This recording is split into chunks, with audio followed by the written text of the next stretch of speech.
নমস্কার। আজ 5ই সেপ্টেম্বর। আজ আমার সকল শিক্ষাগুরুদের জানাই আমার অন্তর থেকে প্রণাম। আজ আমার নিবেদনায় কবি অপূর্ব দত্তের লেখা কবিতা শিক্ষাগুরু।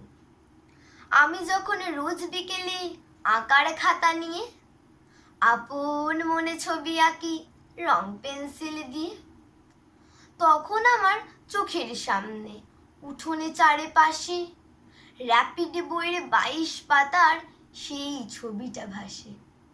মাথায় সাদা পাকড়ি, চোখে চশমা, মুখে হাসি। বয়সটা ঠিক যায় না বোঝা, 60 কিংবা 80। আঁকার পরে বাবার কাছে তার কথা রোজই শুনি। লেখাপড়ায় তিনি ছিলেন জগৎ সেরা গুণী।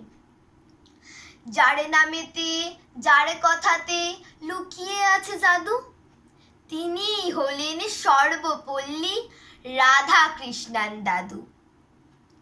প্রতি বছর সেপ্টেম্বরের 5 তারিখটি এলে আমরা তাকে বরণ করি সমস্ত কাজ ফেলে।